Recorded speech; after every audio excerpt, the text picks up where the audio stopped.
Good morning, everyone, and welcome to this week's Power Hour Tele-Town Hall. We're so glad to have you joining us. As we begin, I'd be remiss if I didn't mention that our thoughts and prayers continue to go out with all those that were affected by the devastation from Hurricane Helene. Our thoughts and prayers are certainly with you, and we're also thinking about those who have and will be impacted by Hurricane Milton. We certainly stand with you at this time, and it'll be a challenging time, but we're certainly thinking about each and every one of you.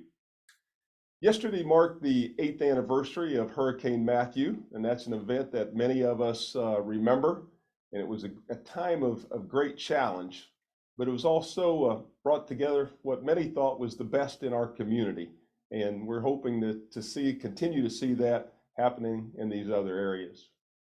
Well, we're almost there. We're now 27 days, I think it is, away from Election Day, with early voting starting on October the 21st. It's an important time for our country and also for our community.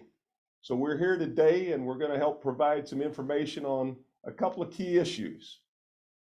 I'm also, speaking of election, pleased to announce that your Chamber of Commerce and its business members are once again adopting a polling place. So all those polling places in southern Beaufort County will be receiving complimentary lunches and snacks throughout the day for all the election day workers. They're so kind and generous of their time to volunteer, and I'm very proud of our business community for stepping up once again and being able to do that. Also, I want to give a special shout out to the Bayshore. They're the sponsors this year of our Adopt a Polling Place. Well, let's dive right into it. Today's lineup of speakers. Our first speaker is Joe Passman, and Joe is the chair of the Beaufort County Council.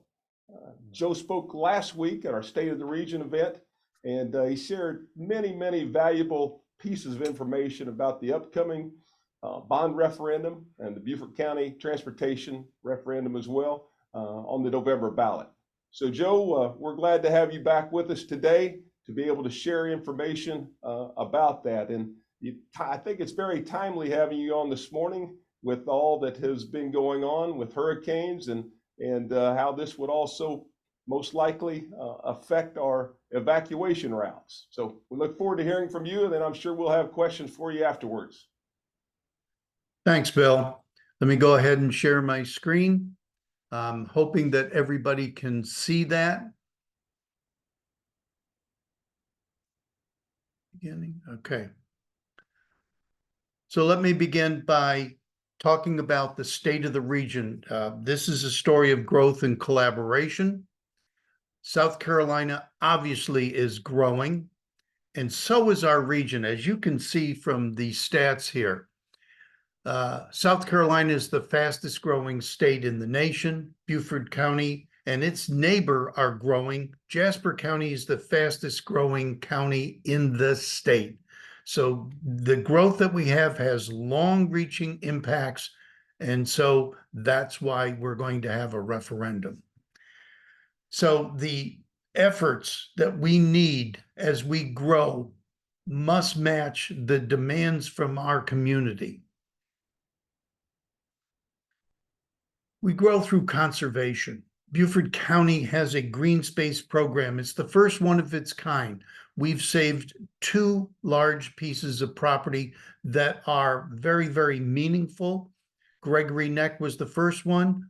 The property is actually in Jasper County. It protects 4,000 acres of watershed for Beaufort County. That's why it was purchased. Mitchellville is a very important tract of land, 26 acres, to preserve the history and culture of this particular piece of property. We're growing because of our infrastructure. And I'm going to go through these slides rather quickly. This is going to be available to you, so you can certainly take your time to go through each and every one of these, but I want to highlight certain aspects. So infrastructure is very important. Laurel Bay, we're having a pathway there. The public library, it's 6th public library to serve the needs of our community. We have the revitalization of the Lynn Brown Center.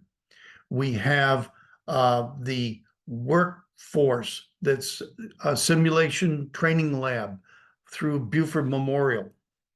We have the new program that's going to be at TCL for the Workforce Training Center. That should start shortly. We have opportunities. We have workforce and affordable housing projects with the Coastal Community Development Corporation, Buford Memorial Hospital, and the Buford Jasper Housing Trust. Our community continues to grow because of the public safety services, the programs that we use.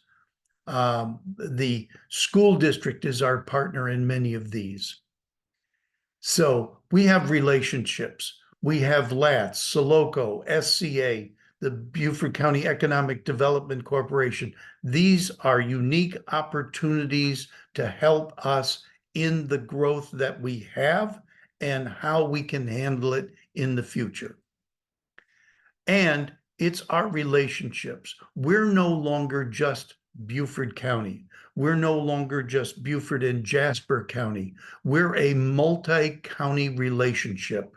And you can see by the number of counties that we have here that affect our lives and how we affect their lives, because it's all about live, work, and play.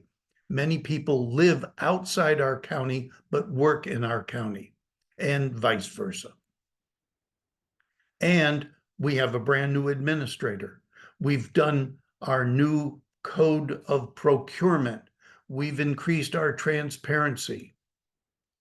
And growth begins with us. We have our vision and our values. Our vision is about the quality of life that we have. It's about improving safety. It's about increasing our infrastructure, as you can see on the screen. And our value is our quality, our integrity, our innovation, our accountability, our collaboration, and our leadership that we're going to provide to handle these challenges. This is probably the most important slide here. This slide shows the various infrastructures that affect the quality of life. And I've highlighted 3 of them right now: transportation, safety, and our environment. And that's what this referendum is all about. It's handling these 3 particular infrastructures that we have. Every infrastructure that we have here affects the quality of life, but the 3 that have the most important impact right now are the 3 that are highlighted in red. Now, if I can continue on. So there are actually 2 referendums going on, one in Beaufort County and one in Jasper County. In Beaufort County, we're going to have a $950 million 10-year referendum that is $900 million for transportation projects and $50 million for Greenbelt, which is protecting our environment. Jasper County is doing a similar referendum, $470 million over 15 years, and 20% of their referendum, $94 million, is going to be set aside for Greenbelt, preserving the environment. So why the referendum? This says it all. It's all about safety. When you take a look at the statistics that we have here, they are shocking. Over the course of time, from January of 2017 to October of last year, we had over 400 fatalities. We had 13,000 injuries, 43,000 crashes. That's just on our highways involving vehicles. Add to that the pedestrian and bicycle crashes, injuries, and fatalities, and we know that we have a problem. The referendum is going to address that problem. Here are the 4 counties in our area, and those counties account for some of the most troublesome roads we have in our entire region. That is 170, 278, 46, 462, 315, and Highway 17. So the improvements have to begin with a regional effort, and there are three huge projects that affect both Beaufort and Jasper County, because many of our roads start in Beaufort County, but they don't end in Beaufort County. They end in Jasper County. One is called the Triangle. If you're not familiar with the Triangle, it is 170, 278, and Argent Boulevard. And what does it surround? It surrounds Sun City. That capacity and safety improvements will be made along those sections because 170 and 278 and Argent Boulevard are both in Jasper County and Beaufort County. 46 from 170, the 46 circle from 170 down to the Jasper County line is very, very important. It is for all of those people that actually come from Savannah to work on Hilton Head Island and other places. And then the 278 corridor, it is the replacement of the bridge, and it is the entire corridor from Moss Creek to exit 8, from Moss Creek down to well into Hilton Head Island. Right now, we'll stop at Squire Pope, but this referendum will go beyond that. So growth is not coming, it is here. It's our responsibility to handle the growth. And it's our strategic plan, starting with this referendum, that will let us grow together. So that's my little presentation, and I tried to do it within my 10-minute allotment, and I think I got it done. Chairman Passman, you did. Thank you. Always very informative. Our first question today is coming from Ellis, and Ellis is asking how this referendum will protect our environment. It will protect the environment because we already have money set aside in green space. Green space was approved 2 years ago. That particular project ends at the end of this year. We're going to continue it on in both Beaufort County and Jasper County to preserve additional lands.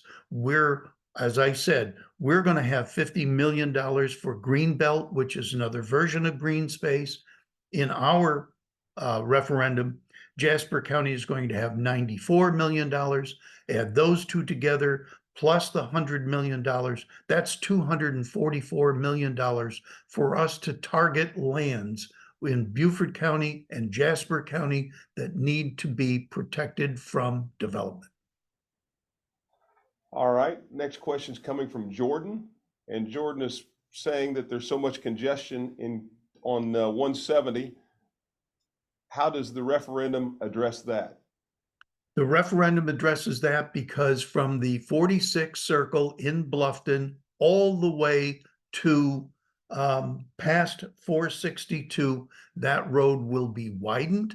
It will have changes in the ingress and egress, changes in the lighting patterns with actual traffic lights along the way to reduce that congestion. And one of the key points that Bill said, this was very apropos because of the hurricane that is coming from Florida again and affecting them. Every one of the routes that we have talked about in this referendum, 170, 278, 462, 46, 17, 315, all of those are our evacuation routes. If we do not upgrade those roads, we're in serious trouble if we have to evacuate.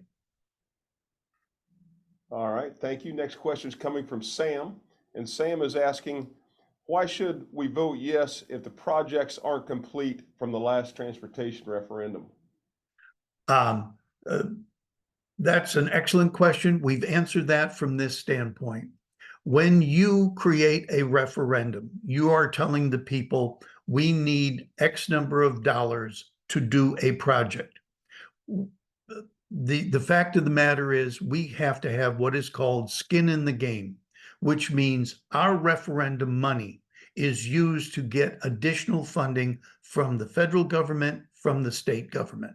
In the case of the 2018 referendum, $80 million was set aside for the bridge project, coupled with money that came from the state and the federal government. We have not even started that project as yet. And the reason is it took 6 years for us to get to this point of adopting the rights to actually move the project forward through municipal consent from Hilton Head Island. Now we're in the design phase. And there is that one little word called COVID. During this time in 2018, COVID hit us. That literally shut down our country for a couple weeks. Everything became more costly. If you take a look at the statistics, 69% increase in what the projects cost because of COVID. And so we have the money, it's safe, but costs have increased. That's what we're going to do as part of this referendum, is finish what wasn't finished in 2018. And we have, we believe, enough money to do the projects correctly in the next referendum. All right, thank you. Lester is asking, if this does not pass, will my property taxes increase? I can't say yes and I can't say no. The problem is not going to go away. There are only two ways we have to raise money to do the things we have to do: property taxes or sales tax. This is why we chose a sales tax referendum. It's the fairest way of tackling these problems. Everybody has said, well, wait a second, shouldn't the state be paying for this? We're in a unique situation in South Carolina. South Carolina is the 10th smallest state and the 4th largest for the road systems that it has in its state. Our state does not have the wherewithal, the capital, the funds to fix all the roads. They rely on their partners, which are the counties, to do that. So the referendum we're proposing, we believe, is the fairest way to do that, because it not only affects the citizens, but everybody else from outside Beaufort County who use our roads, so that we consider that to be the fairest way to do that. Linda is asking if will be oversight involved, and also if there is, will citizens be participating on that committee? The answer to that is yes and yes. We are creating a citizens oversight committee. There will be 7 members, 1 representing each of the municipalities, that's 4, 3 representing the unincorporated Beaufort County. They are citizens. They are not members of county councils. They are not members of municipal councils. They are not members of staff of either the municipalities or the county. They are our citizens who will oversee all of the projects that are designated to be done and the order in which they're going to be done. All right, thank you. Drew is asking, if the referendum does not pass, what alternatives are being considered to address the region's growing transportation needs? Well, we'll look at various plans that will come up again. We would have to wait another 2 years for referendum, and obviously the cost will increase. We may be able to do some projects. Obviously, we'll have money in the 2018 referendum to continue doing those projects. Some will be finished, some will not. So yeah, we'll have to assess that once the voters decide whether this referendum makes sense or not. All right, Lisa is asking if the referendum will include the 5B project. It is not. The 5B project is actually a LATS, the Local Area Transportation System study. That study has not been done as yet to see if 5B is a viable option. Until that is done, there's pure speculation as to whether that road is needed. But it is not included in the referendum.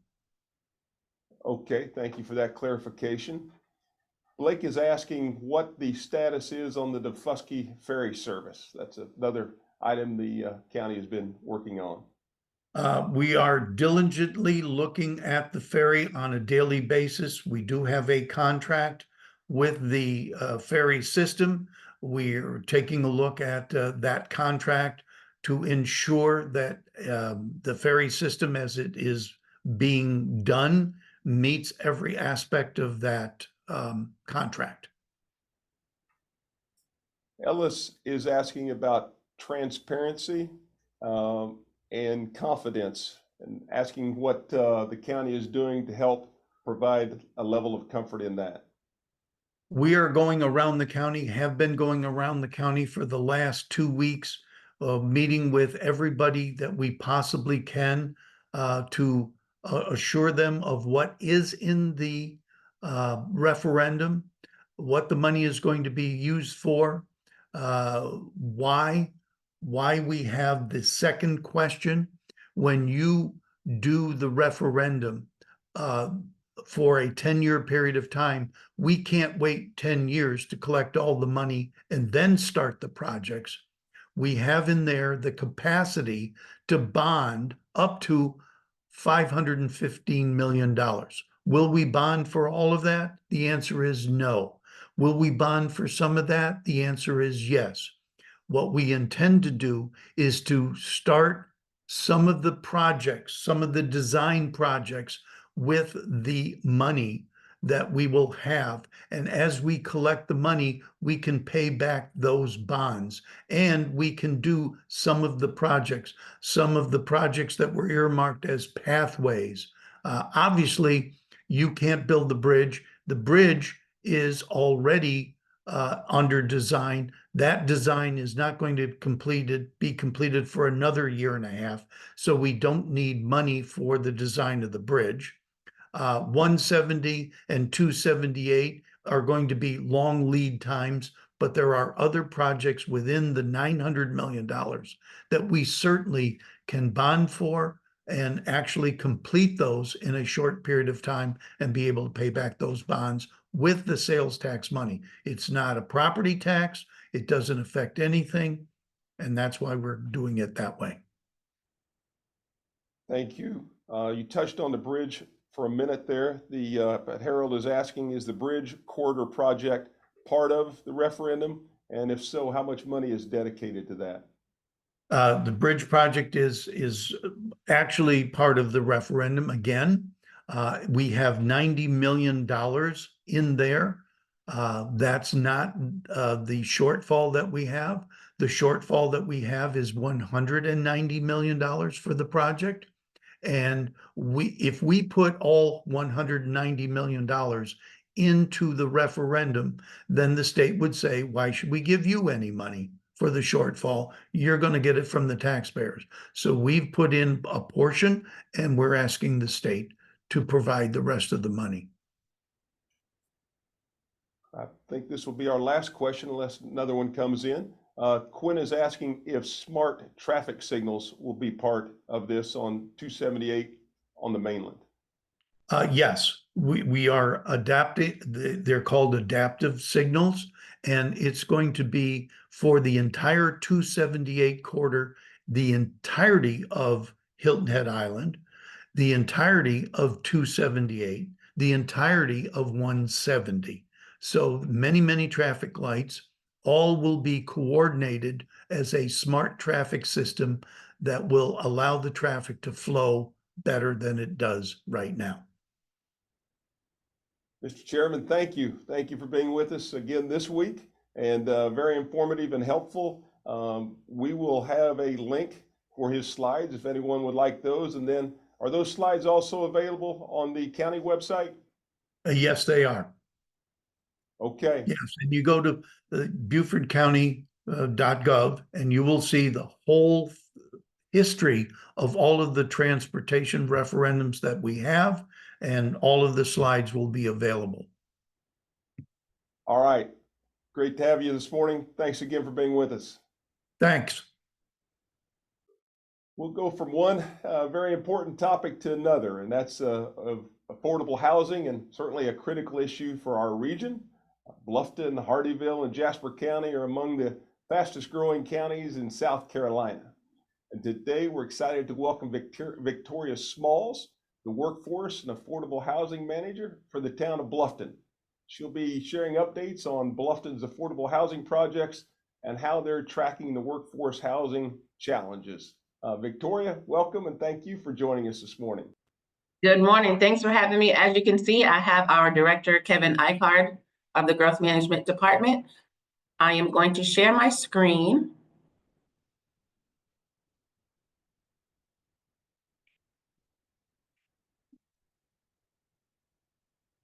Can you all see where we are? Yes. All right. So good morning again from the town of Bluffton. And I am going to continue to click. All right, our mission statement: we take care of our citizens, the town, and each other by continuously making our community and our organization better. I'm just going to click through some of them. Our strategic action plan. In order to implement the vision and mission of the town, requires discipline and collaboration between the town council, town manager, and staff. Bluffton will rely on the strategic focused areas and strategies of the strategic action plan. And here are some of our focus points here listed with the bulletins. I'm going to go to our next slide.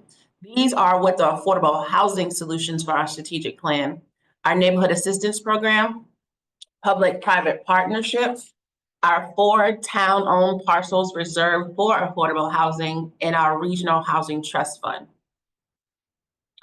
Affordable in our workforce housing, the town of Bluffton is committed to improving the quality of families and communities by helping to develop, produce, and/or assist with low-cost, affordable, and workforce housing in safe neighborhoods, including rental units, home ownership, and home ownership programs. As a regional leader, we will maximize strategic public-private partnerships and enhance ordinance policies while continuing to provide and seek opportunities for meeting our community's future housing needs. Now, our number one focus area here with the town is our neighborhood assistance program, and that's pretty much what I oversee here on this flyer, which we give out with our different nonprofit agencies that we have here in Bluffton. This just lists everything that our neighborhood assistance program deals with. Certain safe and dry repairs, such as roof repairs, wet floor repairs, anything that's interior or exterior to keep our current residents in their homes. We do property cleanup, we do abatement and demolition, we do sewer connection with also work with our engineering department with that. We do private road repair, tree removal, septic system repair, address posting for emergency services, and heirs property, which we kind of send out of the office to Charleston for the heirs property assistance. Our current and previous numbers for our neighborhood assistance program, as you all know, the fiscal year starts 2025. Our fiscal year starts in July 2024 and runs through July 30th of 2025. This is just a list of the current and past years with money that we have spent. So far for the current 2025 fiscal year, we have spent a little over or a little under $100,000, and that is going towards 20 homes. And again, that's just a mixture of everything that we have to offer, from the roofing, from the septic, and different things like that. So as of right now, today, we have helped 20 homes a little under $100,000.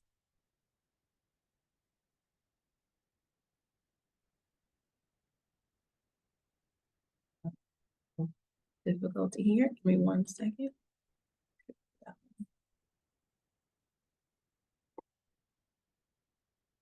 We have collaborated with the Beaufort Jasper Housing Trust Fund, which is a local offset board with the local municipalities, and we were just awarded a check for $144,000 from the trust fund in order to continue our home repairs.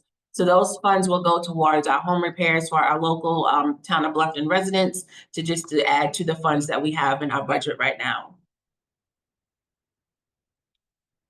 Our public-private partnerships, we are working on 12 townhomes. Townhomes will be owner occupied, and that's going to be located at 1095 May River Road. They're going to be 6 two-bedroom units for 60, 80, and 100% AMI, as well as 3-bedroom units for the same AMI dollar amount. We do not have any time frames on that right now. We are still working with Beaufort Jasper Water and Dominion Energy to get some final say-sos on that. So we have not started breaking ground yet. Cross fingers that it will be before the end of 2024. So that is a town-owned project with some of the property that we own here in the town. I know a lot of you that are on right now are familiar with the AMI numbers for the year. These numbers change yearly. Beaufort County has changed, I want to say drastically, but it's, you know, it is what it is right now. And this is what we're looking at. So these are our current AMI numbers for that 60, 80, 100% time frames and numbers, excuse me, not time frames, but the numbers depending on how many are in the household. And of course, Jasper County is different. Sustainable development incentives. The picture that you're seeing now is our Wharf Street project that we opened several years ago, and the town owns this as well. The town strives to provide a sustainable, environmental cautious, and business-friendly community, excuse me. The intent is to implement the town's workforce affordable housing goals as identified in the comprehensive plan by providing incentives that will result in the provision of housing that is affordable to low and moderate income families. I won't read all of that, but I will give you guys the slides so you can share it later on after the presentation. We have partnered with 2 of the local apartment complex in the area, and they do have a number of units set aside for workforce and affordable housing. I'm sure there is a waiting list, but I do get calls every day. Can you give me a list of affordable housing? I'm looking for affordable housing. Can you please tell me where I can go? So as stated, the town has partnered with Crown at 170. They have 6 one-bedroom units and they have 6 two-bedroom units, and this is the starting rate for those units. So that is Crown at 170. And then formerly known as Madison at New Riverside is now Bristol at New Riverside. And they have 10 one-bedroom units only, and they start at $12.99 a month. The town of Bluffton itself, for our employees, the town of Bluffton employees, town council voted to assist with our first-time homeowners, employee homeowners. So this is a breakdown of what our employees can go for, and this is just based off of the employee, not the family, not a wife or husband, just the employee. So this is a good start for us. As I stated, it is only for town of Bluffton employees. I don't want you guys thinking that it's a town-wide, it's only for employees. So this is a plus for us, something that we are looking forward to our employees using and getting advantage of being a homeowner. And I went through those fast, but I know we might have some questions lined up. So the Heart of the Lowcountry, a town that appreciates the past, focuses on today, and is planning together for a greater future.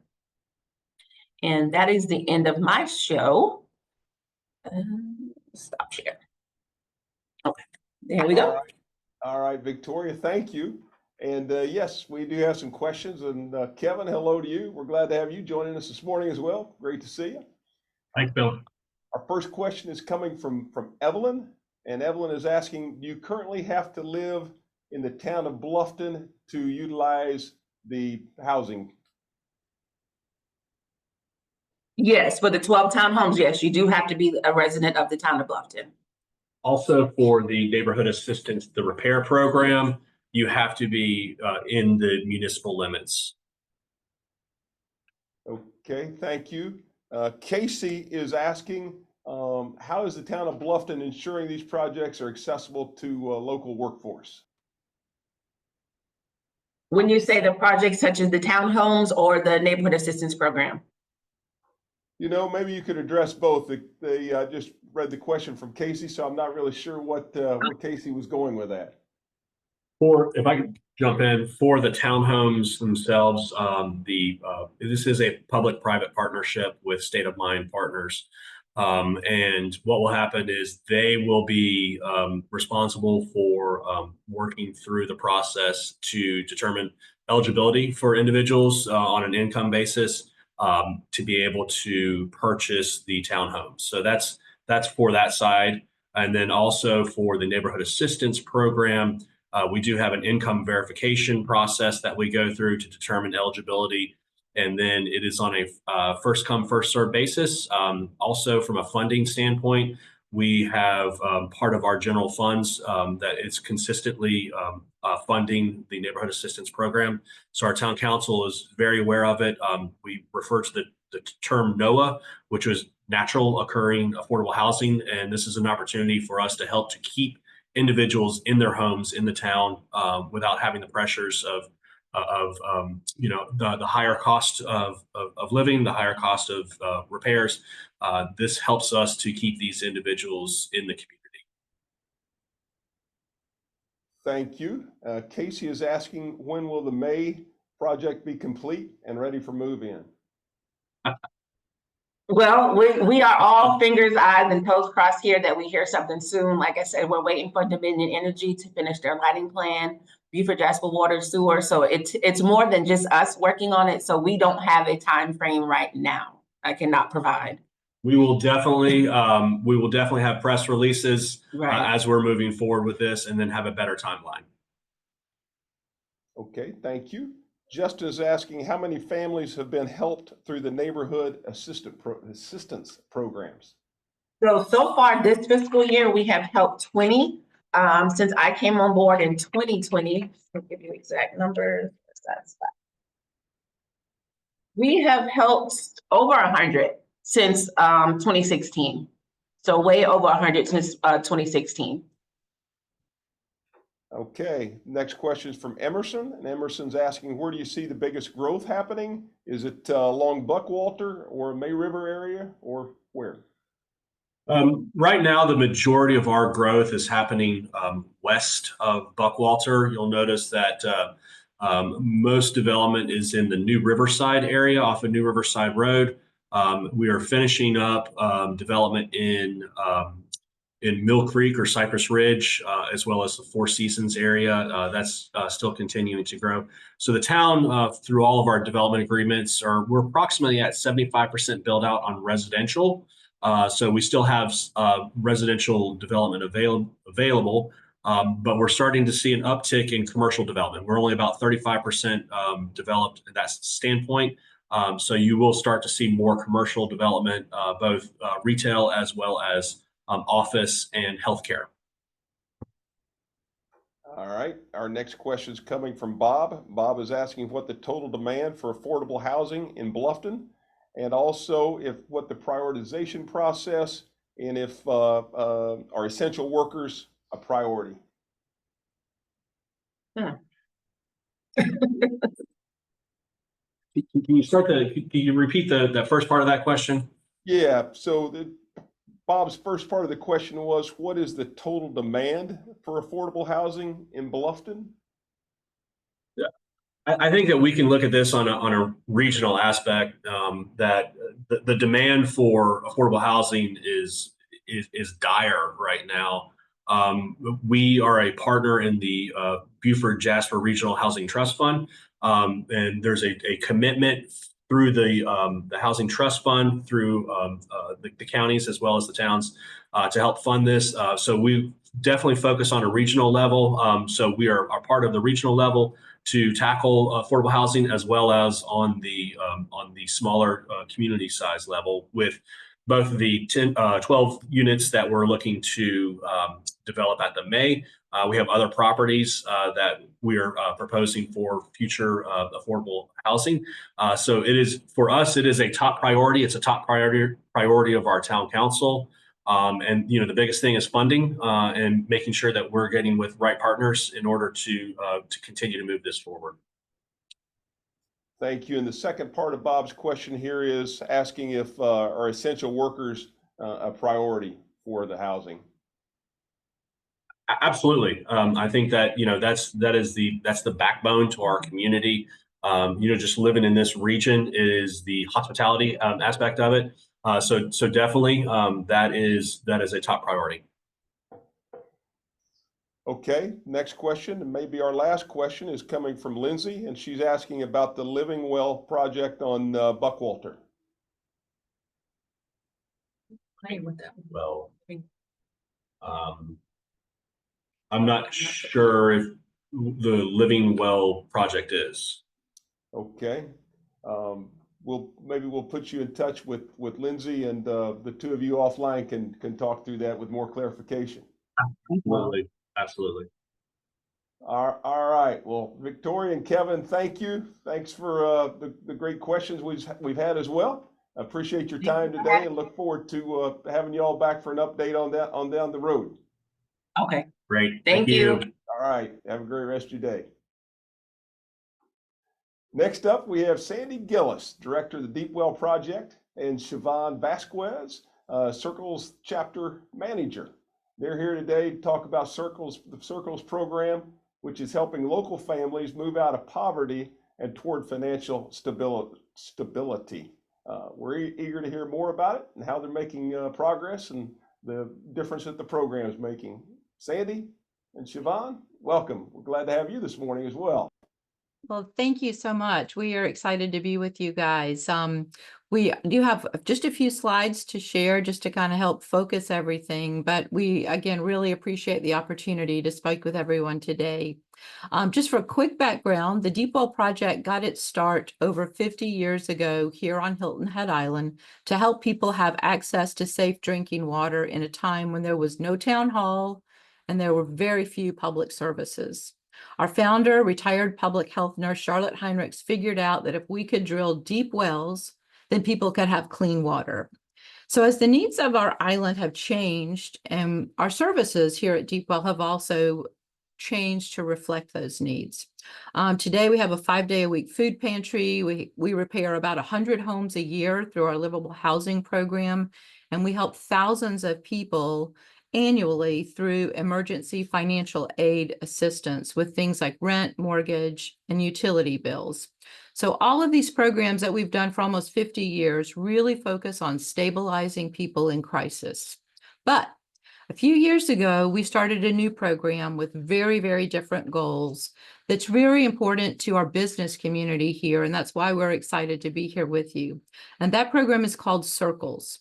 While the majority of our work continues to be to support emergency stabilization, the Circles program is different in that it focuses exclusively on helping people gain long-term self-sufficiency. To explain a little bit more about how this works, Siobhan Vasquez, who is the manager of the Circles program, is going to fill you in on the details. Thank you, Sandy. Hi, everyone. So I want to begin by touching base on what Circles is. So Circles is actually a national organization whom we partner with.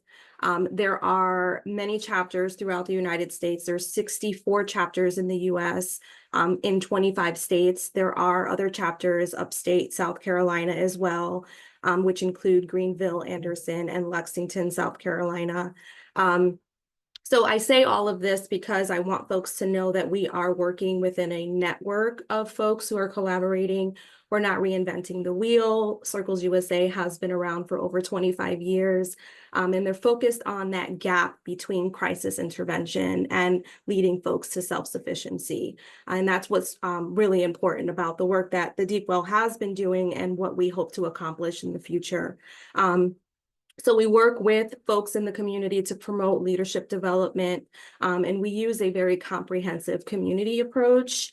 Our two primary goals within the Circles program is to help families out of poverty. So we identify families who are highly motivated for educational or career advancement, to try to help better their situation, but we're also working on removing those barriers that keep people in poverty. So we're uncovering and identifying systematic barriers, whether it be transportation, childcare, educational resources, things like that. Like, we're figuring out exactly what we can do for these families in particular, but what we could do for our community as a whole as well.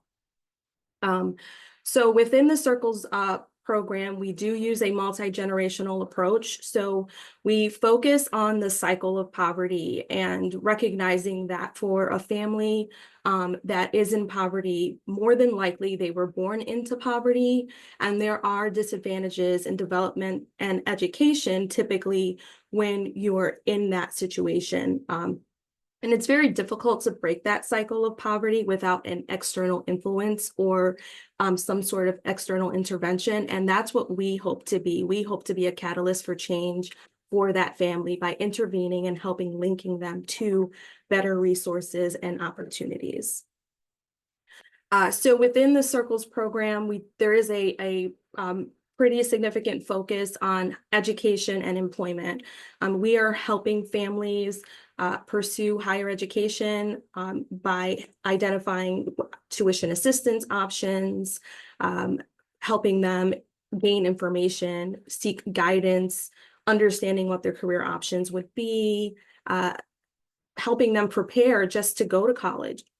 Considering that folks come from different academic levels based on their experience and exposure to education, they may not be ready for higher education. Maybe they need to brush up on computer skills, language skills, things like that, so that they can be successful when they do decide to study. And then also by connecting folks to employment opportunities, we are helping connect them to community partners and organizations that can help advance education training options, help build better skills, just soft skills. We talk a lot about the soft skills that could be required. The hard skills can be taught. The soft skills are developed over time. So opportunities to help develop those. And another huge thing that we focus on is networking, building social capital. Oftentimes, folks are connected to jobs and employment opportunities through someone who referred them or someone they know. Even understanding that people who live in poverty often don't even know who they could use as a reference because they don't have a lot of connections in the community.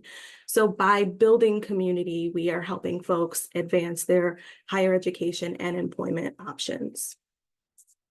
So the effectiveness of Circles nationwide, I'd like to focus on the increase in income. This is a long-term program. This isn't an overnight or a few weeks. We're working with families over the course of months and sometimes years to help get them to a place where they are financially stable. Over the course of 18 months is the minimum requirement that we ask folks to remain committed. Nationally, the average is a 76% increase in income for families. There are other gains with employment, education, home ownership, transportation, things like that. But I want to talk a little bit about what we've seen locally. So locally, we actually saw a higher increase in income than the national average. At 6 months, our group was at 35% as opposed to 30%. And at 12 months, our group saw an average increase of 61%. So I do want to note that that's the average increase. We've actually had folks double. I even have probably 2 or 3, I think, who almost tripled their income. And that was just by helping connect them to better employment opportunities in training. So 40% of the adults enrolled in our program are now attending classes at TCL. We had one recently graduate and she's gone on to USCB, so we're really proud of her. We've seen other, non-tangible things as well, things that you can't quite put a number on, enhanced budgeting, financial skills. Folks are improving their credit scores, establishing savings, understanding the implications of applying for credit cards at the store and how that affects your credit, and down the line, how that would affect your ability to be approved for a mortgage and things like that. It's the educational component that is really important. We're seeing increase in confidence, social skills, advocacy skills, better vocabulary, language and communication skills, and just understanding how that can take someone so far in the employment arena. And I think what's really important is the folks that are in the program are reporting that they are more confident in their ability to manage their own lives and deal with the just problem solving skills. What is now a bump in the road could have been catastrophic months ago because they just didn't know what to do or who to go to. And now they're more knowledgeable and prepared for what life throws at them. So one example I would like to share is we had a single mother. She reports that she has a much more positive outlook on life since being in the program. She has gained family, is what she says.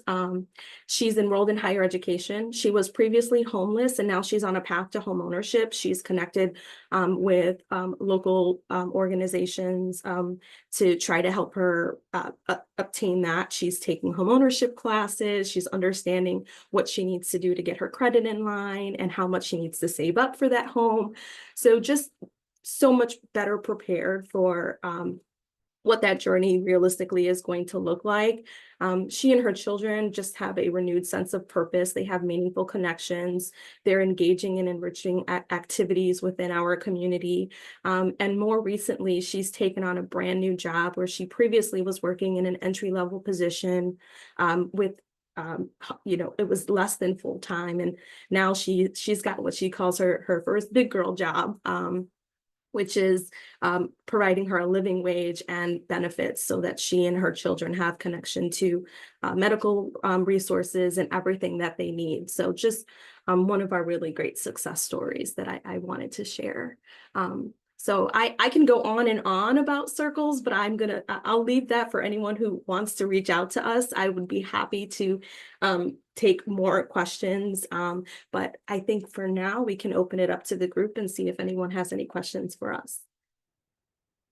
Very good. Very good. Thank you. Our first, it's not necessarily a question, it's a comment, but it's coming from Kathy. And Kathy is saying that I was I was aware of Deep Well, but I was not aware of the Circles program. And thank you for what you're doing. Next question.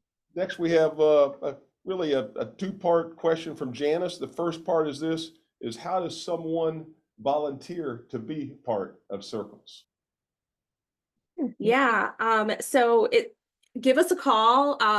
We have a volunteer coordinator that can very easily go through all of the volunteer opportunities. Her name is Lori Alexander. Our phone number is 843-785-2849. And if you don't remember Lori's name, just let whoever answers the phone know that you're interested in volunteering. And if it's specifically with Circles, you can say that as well. We're always looking for folks. I mean, this is a huge initiative. It takes a cast of folks to help pull this off. We have regular meetings. We provide childcare for the participants in the program. We are really working hard to make sure that there aren't any barriers. So any volunteers that we can get would be really helpful.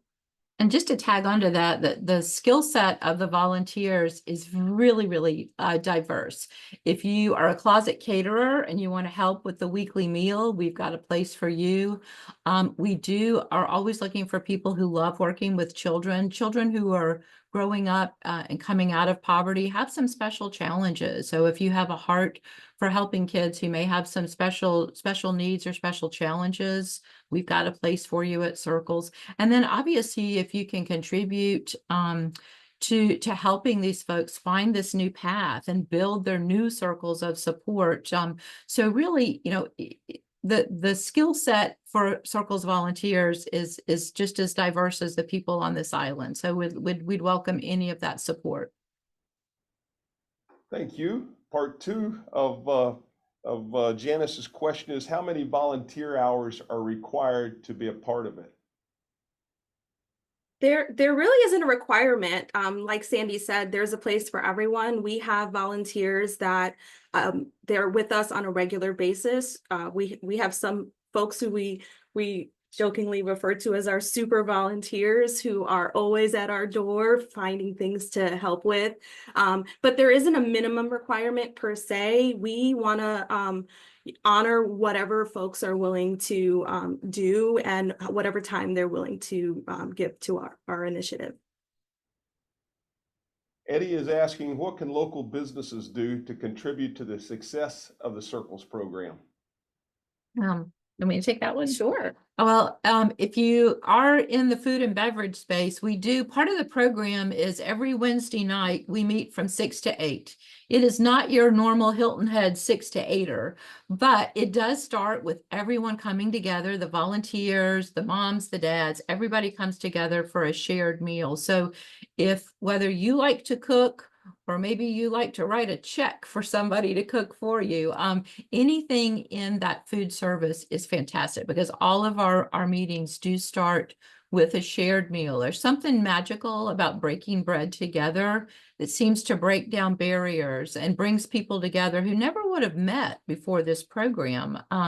So anything in that space, business-wise, is super helpful. The other front is, as we work with these folks and improve their skills, improve their language, but whatever language barrier they may, whatever challenge is holding them back. If we had a group of businesses, for example, that have opportunities for people to do internships or apprenticeships with, that would probably be a great connection point for us. And it would really be a win-win to give some of these people a chance to have, as Siobhan said earlier, their first big boy or big girl job. But frankly, these people, if they are committed to coming every single week, week in and week out for 18 months to a program, you're going to find a great employee that has that same work ethic and that same understanding of priorities. So as any kind of partnership we could build with the business community has the potential to be a win-win between the folks in the program. And I know businesses who are out there looking to find those people that do have that work ethic and that shared goal of, we're going to make this successful. Thank you, Sandy. Sandy, and I'll have Tom Hens on our team here reach out to you regarding our internship and apprenticeship programs. That's part of our Low Country Jobs Now. And I think that'd be a healthy discussion in ways the chamber and other businesses, as you mentioned, can jump in and support. Great. Wonderful. Thank you. Next question is coming from Tiffany, and Tiffany is asking, what do volunteers say is some of the biggest rewards by being part of the program? Oh, I think it's just gaining that sense of community. It's very rewarding to see the families just transform from, typically when they first come to us, they're very reserved and they're not feeling very confident about where they are in their lives. But gaining that connection, it's a two-way street. So what we see is that families they're connecting with people in the community that they would have never had the opportunity to meet. But vice versa, volunteers are making a difference in someone's life. Within the children's program, we have volunteers that come together, and we just love it. We see the kids come in, and they're like family. It's like getting together with your favorite teacher every week. So the volunteers within our children's program, they're developing some really incredible bonds. And I think one thing that we do focus a lot on that our volunteers often report back is this is an opportunity for them to have a more intimate understanding of how poverty affects folks. So knowledge and growth within their own lives on how they can better advocate and support the families that are in our community that make up those, what we call the ALICE is a term that is quite frequently used. That's asset limited, income constrained, and employed. So some folks refer to them as the working poor, but these are folks that are working really, really hard, and they're people too. So for the volunteers to make those connections and meet some really amazing people, it's very meaningful as well.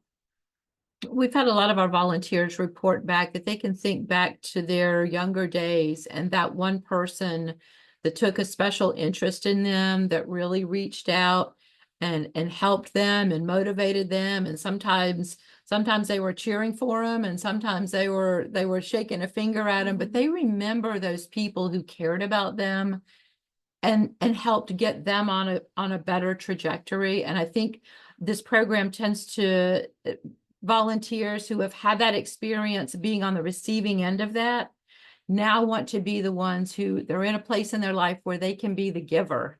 And they can help, they can be that ally and that friend to help people to get on a better path for their life. And I think that's where a lot of that satisfaction comes for our volunteers. We'll conclude this morning with a comment from Art. And Art is saying thank you for this very informative presentation. And I was not aware of the Circles program locally or nationally. Very helpful. So that's from one of our listeners. And I want to thank each of you for being with us today, and not only for being with us, but the impact of the community that you're making and what you do each and every day. So thank you. Thank you. All right, that's going to wrap things up for today. Certainly want to once again thank all of our speakers for this very informative Power Hour and being with us. Also, thank you for tuning in, caring, and listening today. And then remember that early voting starts on October the 21st, and mark your calendars. Again, thanks for joining us, and have a great rest of your week.